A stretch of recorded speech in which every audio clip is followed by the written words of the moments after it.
우리 말씀 같이 보겠습니다. 갈라디아서 6장 6절 말씀 같이 봅니다. 시작. 말씀을 배우는 사람은 가르치는 사람과 모든 좋은 것을 함께 나누어야 합니다. 아멘. 한 번 더 같이 보겠습니다. 시작. 말씀을 배우는 사람은 가르치는 사람과 모든 좋은 것을 함께 나누어야 합니다. 아멘. 그리스도인은 하나님께서 은혜로 부르셔서 예수님의 사랑으로 거듭납니다. 그래서 하나님의 자녀가 됩니다. 그리스도인은 하나님께서 우리 예수님께서 한 사람 한 사람 부르셔서 세우신 교회 안에서 보호받고 양육받고 성장을 합니다. 그래서 그리스도인은 혼자서 은혜 받고 혼자서 구원받고 혼자서 변화되고 혼자서 성장하는 사람이 아닙니다. 그리스도인은 언제나 함께하는 사람입니다. 동의가 되십니까? 언제나 함께하는 사람입니다. 오늘 말씀 같이 한 번 더 봅니다. 시작. 말씀을 배우는 사람은 가르치는 사람과 모든 좋은 것을 함께 나누어야 합니다. 교회라는 것은 모든 좋은 것을 함께하는 공동체입니다. 그래서 이 말의 반대를 생각을 해보면 일부만 함께하는 것이 아니라는 거예요. 내 마음에 드는 것만 선택해서 하는 것이 아닙니다. 모든 좋은 것을 함께하는 것이 교회, 그리고 그런 사람들이 그리스도인입니다. 만약에 나한테 신앙의 변화, 성장 이런 것이 잘 일어나지 않는다고 한다면 이 부분을 살펴봐야 됩니다. 내가 모든 좋은 것을 내가 함께하고 있나? 우리 한국 교회가 대형화되면서 나타난 현상 중에 하나가 뭐냐면은 자기 마음에 편한 대로 선택한다라는 신앙의 태도입니다. 예배부터 먼저 자신이 원하는 대로 선택해서 드리잖아요. 한국교회 초창기에 있었던 일입니다. 원래 한국교회에는 그 예배가 주일 예배가 11시 예배가 있었죠. 11시 예배 딱 한 번 있었습니다. 그리고 저녁에 이제 7시나 6시 이쯤에 드린 예배. 그래서 아침에 드린 예배, 저녁에 드린 예배, 주일 예배 이렇게 기준으로 했을 때 그 예배가 한 번 있었는데 11시 예배가 가장 중심되는 공동체가 다 같이 모여서 예배 드리는 시간 11시 예배였죠. 근데 이 예배 시간에 초부흥기죠. 진짜 그때는 한국교회 초창기 진짜 초부흥기예요. 1950년대 이후로 계속해서 엄청나게 부흥을 했거든요. 그래서 예배당에 사람들이 너무나 많이 모이니까 사람들이 너무 많다 보니까 공간 안에 수용 자체가 힘들어지는 거예요. 그래서 이제 나온 얘기가 우리 11시 한 번 예배만 드리는 거 가지고는 도저히 이게 불가능하기 때문에 몇 부 예배를 만듭시다. 이 얘기가 나오기 시작해요. 1부 예배, 2부 예배, 3부 예배 이런 걸 만들어야 될 것 같아요. 라는 얘기가 나오기 시작을 했습니다. 필요가 있었기 때문이죠. 하지만 한켠에서는 이런 반대가 있었어요. 우려가 있었어요. 어떻게 하나님께 드리는 예배를 나눠서 드립니까? 우리가 같은 교회 공동체인데 같이 예배 드려야지 어떻게 나눠서 예배를 드립니까? 그거 좀 문제가 있지 않겠습니까? 라는 의견이 있었습니다. 하지만 앞서 말씀드렸듯이 너무 많으니까 사람들이 너무 진짜 미어 터질 정도로 많으니까 이게 공간 자체가 옛날 사진 혹시 보셨어요? 한국 교회 역사 사진 보면 진짜 여기 단상까지 올라와서 앉았다니까요. 앉을 자리가 없어가지고 빽빽빽빽하게 꽉 차가 앉아가지고 저기 뒤에까지 앉아가지고 입구까지 서가지고 예배 드렸으니까요. 그러니까 공간이 너무 좁고 사람들이 너무 많고 하다 보니까 그 피로가 생긴 거죠. 그리고 사람이 많아지면요 일이 많아져요. 뭐 예배만 드리고 끝나나요? 그렇지 않잖아요. 돌봐야 돼요 사람들을. 단적으로 엄마 아빠만 와요. 애들도 같이 와요. 그러면은 부서가 생기잖아요. 그래서 아동부, 중고등부, 청년부 생길 수밖에 없다고요. 그러면 그 부서 선생님들이 또 필요하잖아요. 그 부서 선생님들 언제 예배 드려? 이런 것들이 이런 필요가 생기다 보니까 1부 예배, 2부 예배, 3부 예배 나눠질 필요가 생긴 거예요. 현실적인 필요였고 그 정말 필요했거든요. 그래서 이제는 너무나 당연한 얘기죠. 그래서 부서를 나눠서 1부, 2부터 3부 예배 나눠서 해야 되겠다 해서 그 예배가 다양화되었습니다. 지금 너무나 당연한 얘기고 평범한 일입니다. 하지만 우리 신앙의 선배들이 우려했던 것처럼 문제가 생겼죠. 제가 말씀드린 앞선 그 필요 때문에 사람이 너무 많아요. 공간이 너무 적어요. 다른 봉사가 필요해요. 라는 그 필요 때문이 아니라 각자의 바쁜 일정 때문에 각자 자기 입맛에 따라 예배를 선택하기 시작한 겁니다. 그러면서 나타난 신앙의 질이 떨어지는 행동이 뭐냐면은 예배 간절함이 없어요. 이 한 번의 예배가 나한테 소중하지 않은 거예요. 또 다른 예배가 있거든요. 예배를 소중하게 여기지 않아요. 단어를 바꿔보겠습니다. 그 예배 대신에 다른 단어로. 하나님에 대한 간절함이 없어요. 하나님에 대한 소중함을 느끼지 않아요. 그런 사람들이 한국교회 예배당을 점점 채우기 시작했습니다.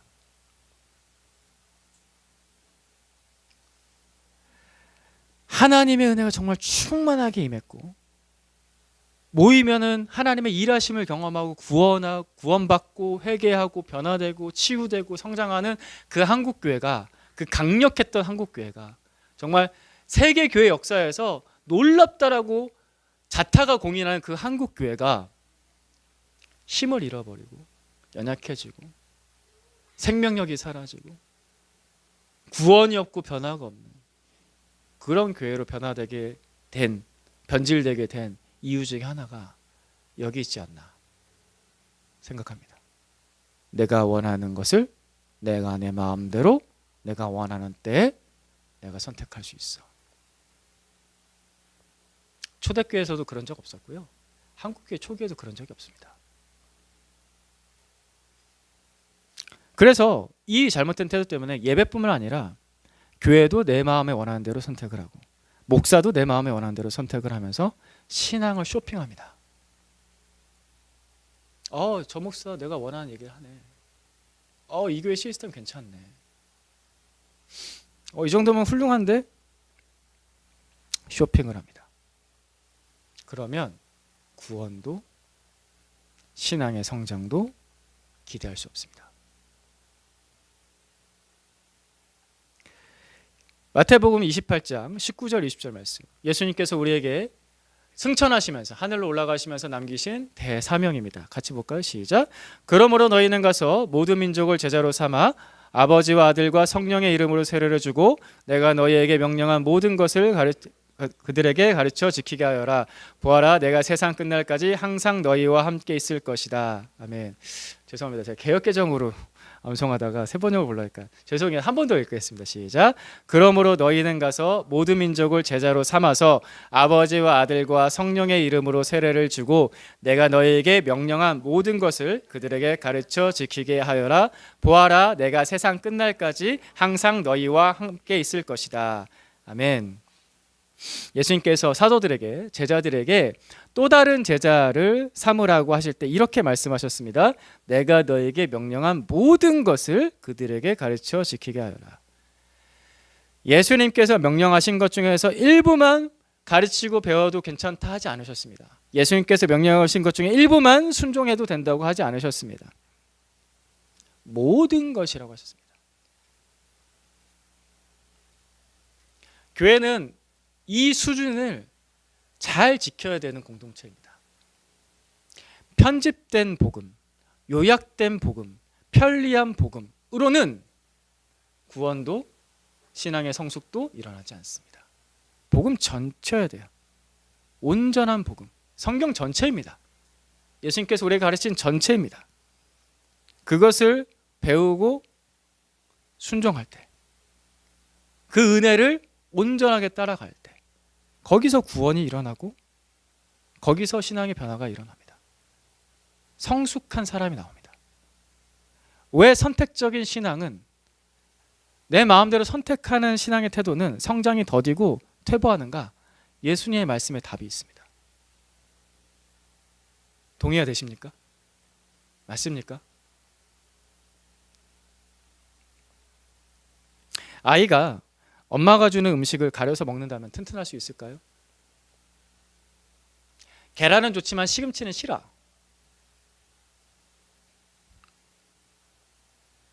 사과는 좋지만 토마토는 싫어.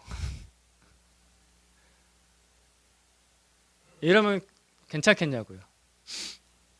학생이 선생님이 가르쳐주는 거 대충 가려서 배우면은 뭐 저건 괜찮고 저건 싫고 이렇게 배우면은 학생이 완전하게 그 지식을 이해할 수 있을까요? 덧셈 뺄셈은 괜찮지만 곱셈 나눗셈은 싫어요. 구구단을 왜 외워요? 야, 그래도 구구단까지는 외워야지. 그래야지 인생을 살 수 있단다. 고등학교 올라갔어요. 삼각함수는 도대체 왜 하는 거야? 저거 해서 뭐해? 지식을 완전하게 습득할 수는 없습니다. 편식하면 아이가 건강하지 않듯이 신앙도 편식하면 연약해질 수밖에 없습니다. 너무나 당연한 원리입니다. 그래서 예수님께서 내가 너에게 명령한 모든 것을 가르쳐 지키게 하여라. 이것이 예수님께서 우리에게 명령하신 것입니다. 이것이 예수님께서 우리에게 제시하신 수준입니다. 우리가 예수 그리스도의 은혜로 구원을 받는데 그 은혜로 구원받은 자의 삶은 수준은 결코 낮지 않습니다. 그 은혜를 따라가는 그 순종은 결코 대충이 아닙니다. 그 은혜는 우리를 여기까지 이끕니다. 예수 그리스도께서 명령하신 것까지. 에베소서 말씀에 있죠. 예수 그리스도의 장성한 분량에 이르기까지. 우리는 거기까지 나아가는 겁니다. 자꾸 우리의 수준을 낮추면 안 돼요. 선택적으로 내가 좋은 것만 할게. 편식하면 안 됩니다. 자, 여기에는 큰 전제가 하나가 깔려 있습니다. 그 큰 전제가 뭐냐면은 교회는 가정이라는 것입니다. 제가 아까 아이가 엄마가 주는 음식 편식하면 안 된다고 말씀드렸잖아요. 그래서 아이가 어릴수록 이 아이들은 엄마가 주는 음식에 대해서, 밥에 대해서, 젖에 대해서 절대적으로 신뢰하면서 먹습니다. 그죠? 젖을 물려주면은 그거가 뭐야 이런 식으로 하지 않고 엄마 품에 딱 하고 젖을 물려주면은 꿀꺽꿀꺽 하고 먹어요. 자, 이거 생각해 보세요. 엄마가 주는 젖에 대해서 아무런 의심하지 않아요. 물론 본능이 있긴 하지만 절대적으로 신뢰를 해요. 엄마가 이유식을 만들어주잖아요. 물론 기호에 따라서 브로콜리를 싫어할 수도 있긴 하지만 그래도 엄마가 만들어준 음식에 대해서 엄마가 만들어준 거니까 여기서 독을 탔겠거니 이게 상했을까 봐 아가 걱정하면서 이거 뭐 엄마 또 이상한 거 만든 거 아니야? 이런 식으로 생각하지 않고 완전하게 신뢰하면서 먹죠. 그죠? 이거 대단한 믿음입니다. 대단한 신뢰예요. 그러니까 우리가 어른이 돼서 사람들 만나면서 신뢰하는 그런 정도의 신뢰를 뛰어넘는 묻지 않아. 그러니까 난 당신을 믿어. 라는 그 정도의 신뢰거든요. 그때 아이가 평안해요. 그죠? 아이가 안심해요. 그리고 건강해요. 세상 만사가 완전 아이들 볼 때마다 진짜 네 팔자가 상팔자다라는 생각이 들죠. 완전 편해요. 믿거든요. 엄마 아빠를. 그런 엄마 아빠한테 만약에 상처가 되고 신뢰가 깨질 만한 사건을 경험하게 된다면 그때부터 아이한테 큰 타격이 오기 시작하죠. 하지만 정상적인 부모라면 그런 신뢰를 계속해서 주면서 아이는 건강하게 자랍니다. 교회가 이와 같다는 거예요. 교회는 그런 영적 가정이어야 됩니다. 교회도 신뢰할 수 있는 관계일 때 배우는 것에서, 순종하는 것에서, 섬기는 것에서 쉬워져요. 그게 당연해요. 그리고 평안해요. 영적 리더에게 신뢰가 있어야 말씀을 배우는 사람이 쉽게 성장을 합니다. 오늘 본문 다시 한번 읽어보겠습니다. 같이 봅니다. 시작. 말씀을 배우는 사람은 가르치는 사람과 모든 좋은 것을 함께 나누어야 합니다. 교회 목회자와 교인의 관계에 신뢰가 있을 때 안정이 있고요, 성장이 있습니다. 가족관계처럼. 근데 만약에 제가 여러분에게 그런 신뢰를 주는 목회자가 아니라고 한다면은 빨리 알려주셔야 돼요, 저한테. 목사님, 이거는 좀 잘못된 것 같습니다. 알려주셔야 돼요. 그 신뢰에 대해서는 두 가지 면이 있는데 하나는 도덕적인 신뢰가 있고요, 하나는 능력적인 신뢰가 있습니다. 먼저 만약에 저에게, 목회자에게 도덕적인 문제가 있다라고 한다면은 당연히 얘기해 주셔야 됩니다. 그렇다고 한다면은 저는 회개해야 되고요, 공개적인 회개를 해야 되고요, 분명한 변화가 있어야 됩니다. 만약에 그런 회개를 하지 않는다고 한다면 목회자 그만둬야 됩니다. 목사 그만둬야 돼요. 그리고 또 내가 그렇게 목회자가 그렇게 회개를 하고 변화를 했다고 할지언정 교인들이 그 목회자에 대한 신뢰가 회복이 되지 않는다고 한다면은 그냥 목회자가 내려와야죠. 거기 사역을 할 수 없습니다. 그럼 목회하면 안 됩니다. 가장 큰 대표적인 문제가 돈에 대한 정직성에 대한 문제가 있죠. 또 하나는 성적인 문제가 있죠. 이게 가장 큰 이슈잖아요. 한국 교회에서도, 한국 교회만이 아니야. 대부분 교회만 은가 아니라 또 가톨릭도 똑같고 뭐 아무튼 다 똑같아요. 그러니까 종교 지도자인데 도덕적인 문제가 있다. 그러면 그거 맡으면 안 돼요. 빨리 내려와야지. 무슨 저주를 받으려고 그 자리에 있습니까? 회개해서 고치를 받든지 안 되면 내려와야 됩니다. 그런데 만약에 이 도덕적인 문제가 아니라 두 번째 말씀드렸던 능력적인 문제가 있다고 한다면 목회자에게, 영적 리더에게, 목회자뿐만 아니라 우리 교회 뭐 목자나 차후에 세워질 리더들에게 능력적인 문제가 있다고 한다면 그러면 어떻게 하시겠어요?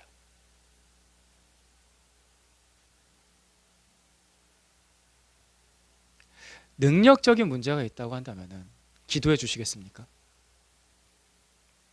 품어 주시겠습니까?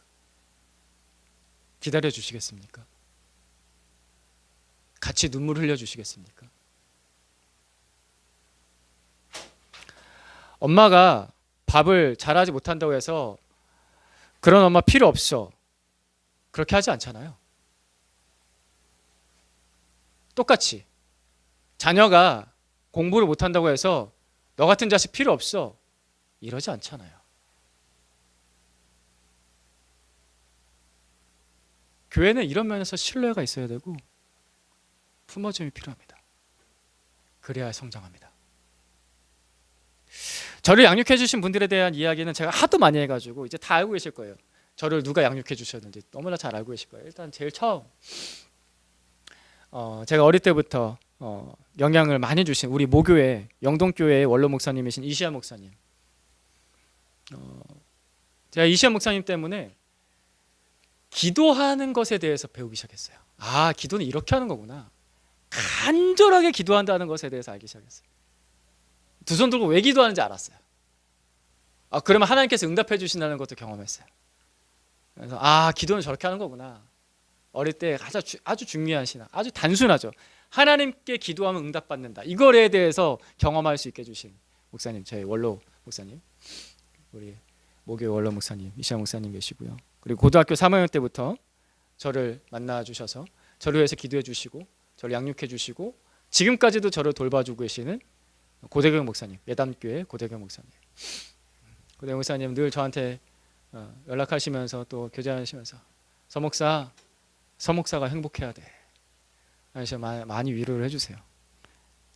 그리고 제가 또 자주 언급했던 대학교 4년 내내 저와 함께 많은 시간을 보내면서 용태야 큐티했니? 용태야 기도했니? 라고 물어봐 주셨던 우리 이춘식 형제님 이춘식 형제님 참 감사한 분들입니다. 하나님께서 제게 주신 가장 큰 복을 한번 얘기해 보라고 한다면은 저는 이분들을 만난 것이라고 말할 것 같습니다.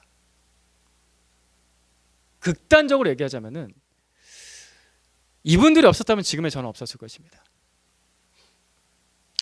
또 목사님 너무 좀 이렇게 그렇게 잘못 생각하신 거 아니에요? 라고 할 수도 있어요. 뭐 또 다른 사람들이 있을 수 있었겠죠. 하나님이 제일 맞아요. 하나님이 제일 중요하신데 하나님께서 주신 복 중에서 제일 큰 복. 다른 분들이 있을 수 있었겠죠.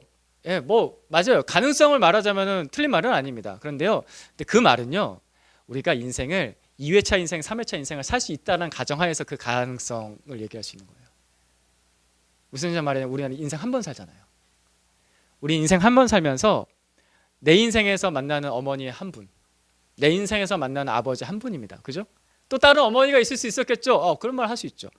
그건 인생 2회차, 3회차가 가능할 때가 얘기해요. 우리는 환생 이런 거 없습니다. 기독교는 그런 거 믿지 않습니다. 딱 한 번의 인생을 살면서 한 분 아버지와 한 분 어머니를 만나는 것처럼 제 인생에서도 그분들은 그런 한 분이셨습니다. 너무나 소중한 한 분들이죠. 그렇게 귀한 분이지만 지금부터 얘기하는 게 중요해요. 그렇게 귀한 분들이지만 자, 이분들에게 장점만 있고 단점은 없었을까요?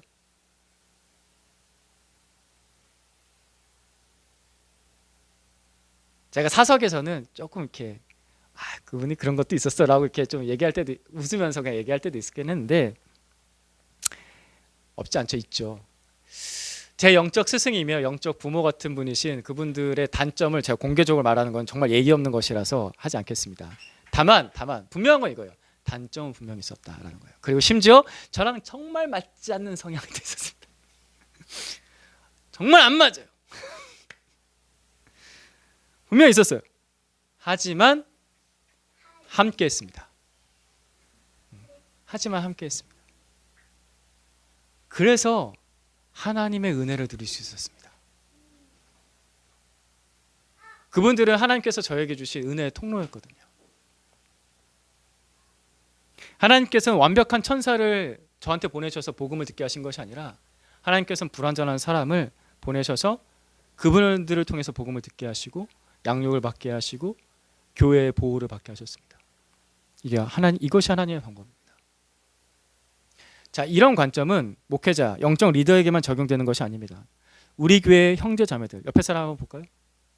저만 보지 마시고 옆에 있는 형제 자매들에게도 다 동일하게 적용되는 관점입니다. 교인들이, 그리스도인이 도덕적인 문제가 있다면 분명히 회개하고 고쳐야 됩니다. 나는 뭐 그냥 평신도니까 좀 죄 지어도 괜찮지. 아니에요. 똑같아요. 우리는 하나님 앞에서 다 똑같습니다. 다 똑같은 하나님 앞에서의 자녀로서 동등하게 섭니다. 그러니까 뭐 교인이니까 목회자만큼 도덕적인 수준이 높지 않아도 되지, 그건 착각입니다. 그렇지 않습니다. 하나님께서 그렇게 말씀하신 적이 없잖아요. 교인이, 그리스도인이 죄를 진다면 분명히 회개하고 그 삶을 고쳐 나가야 됩니다. 하나님의 은혜로. 이 부분에 있어서는 양보하거나 타협하면 안 됩니다. 하지만 능력적인 문제가 있다라고 한다면, 뭔가 좀 잘못하는 게 있어요. 뭔가 좀 느린 게 있어요. 그러면은 품어주는 것이 가족입니다. 교회 안에 분명히 좀 잘 안 되는 사람도 있고 조금 느린 사람도 있고 그런 거예요. 우리가 아이들을 키워보면 가족의 구성원으로서 지내봤을 때 느꼈잖아요. 똑같이 엄마 아빠 있고 아들 딸 누나 형 동생 다 있지만 다 똑같이 잘하던가요? 그렇지 않잖아요. 못하는 사람은 못하는 사람들을 더 도와주고, 그죠? 더 떠먹여주고, 더 가르쳐주고, 더 도와주고 그러잖아요. 능력적인 문제에서는 품어줘야 됩니다. 그때 진짜 성숙이 있어요.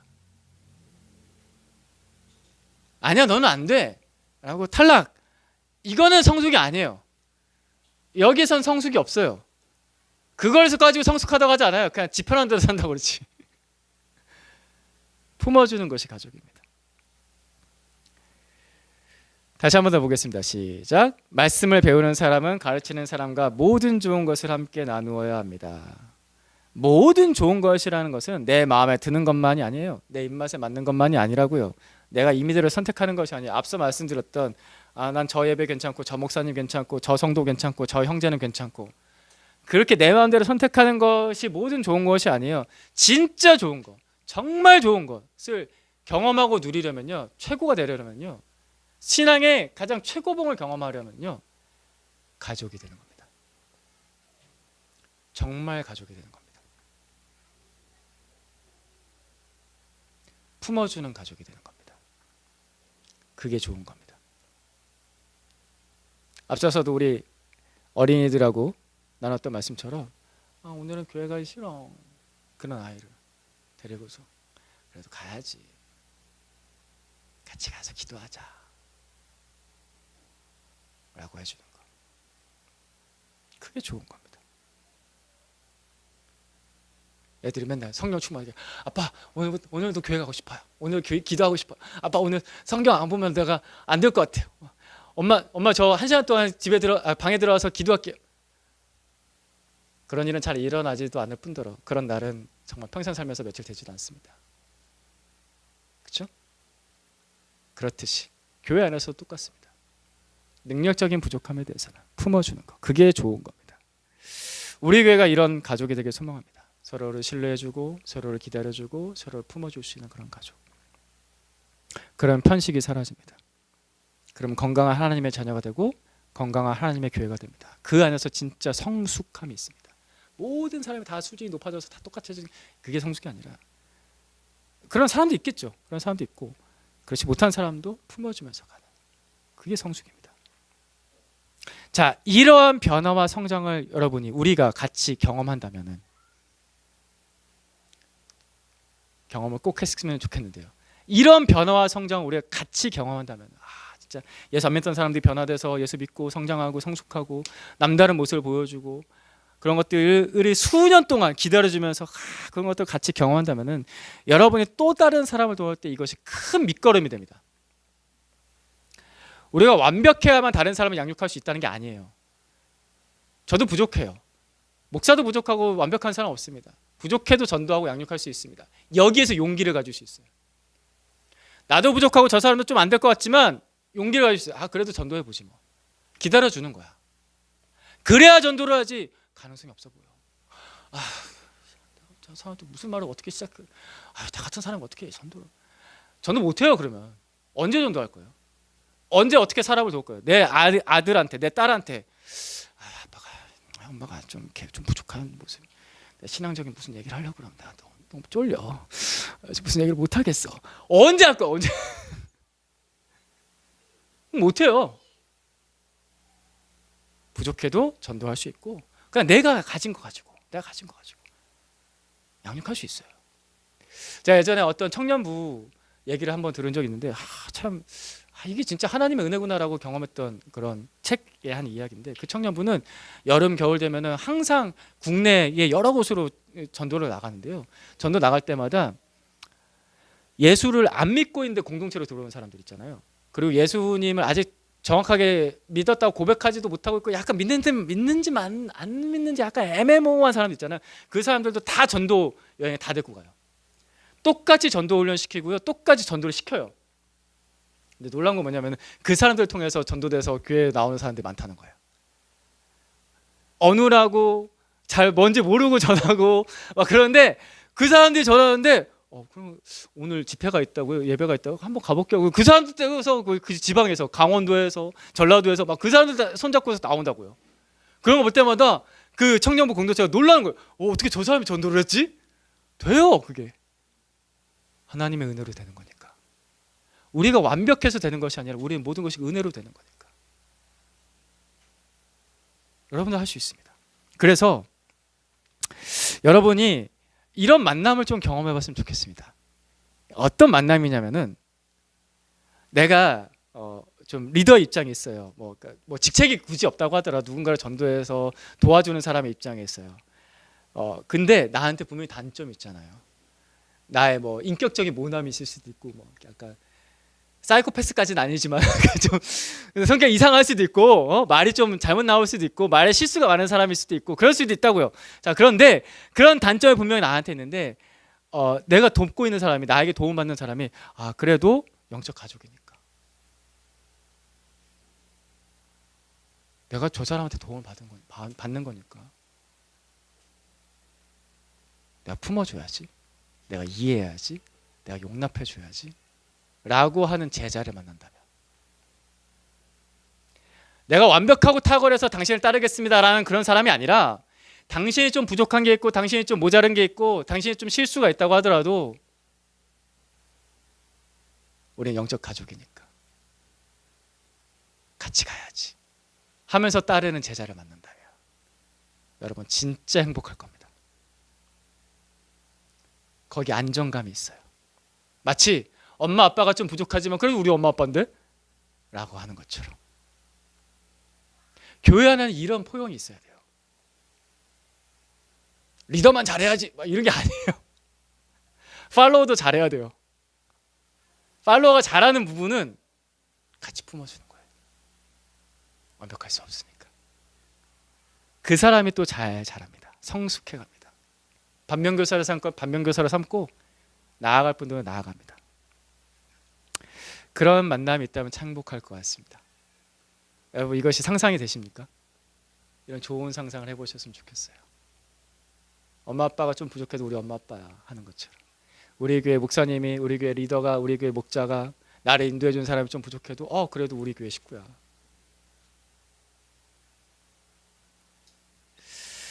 2월 마지막 주 주입니다. 이제 학교마다 새학기도 이제 다음 주 이 한 주 지나면 3월 첫째 주부터 시작을 하죠. 3월 4일부터죠. 3월 4일부터 이제 시작을 하고 3월이 되면 이제 진짜 봄이다라는 느낌이 들죠. 그래서 봄학기 양육도 이제 시작을 합니다. 우리 교회 예배, 목장 모임, 기도회, 양육, 수련회 이 모든 것을 우리가 다 함께 했으면 좋겠습니다. 함께 합시다. 모든 좋은 것을 함께 하는 겁니다. 선택적인 것이 아닙니다. 그래야 성장합니다. 그래야 내 안에 변화가 있습니다. 죄는요 회개하는 겁니다. 이건 타협하지 않습니다. 죄는 회개하고 다만 부족함은 품어주고 서로를 위해서 기도하는 겁니다. 그런 좋은 공동체를 우리가 여기서 맛봤으면 좋겠습니다. 그래서 누가 들어오더라도 어떤 새로운 사람 누가 들어오더라도 나를 받아주는구나. 그 세 사람도 당연하게 나도 받아줘야지 할 수 있는 그런 가족이 되어서 성장하는 우리 교회 좋은 봄이 되었으면 좋겠습니다. 기도하겠습니다. 하나님, 우리에게 여러 믿음의 선배들을 주셔서 감사합니다. 지금 여기까지 오기까지 많은 사람들이 있었고 많은 교회가 있었고 많은 도움들이 있었습니다. 주님께서 그분들을 보내주셔서 여기까지 인도해 주셔서 여기서 또 귀한 형제자매들을 만나서 복음을 듣고 나누고 배우고 성장해 갑니다. 감사합니다. 주님, 우리가 이 모든 좋은 것을 같이 하기를 원합니다. 품어주기를 원합니다. 죄는 회개하되 부족함은 덮어줄 수 있는 그런 좋은 공동체가 되길 기대합니다. 하나님, 우리 가운데 일하여 주시옵소서. 예수님의 이름으로 기도드립니다. 아멘.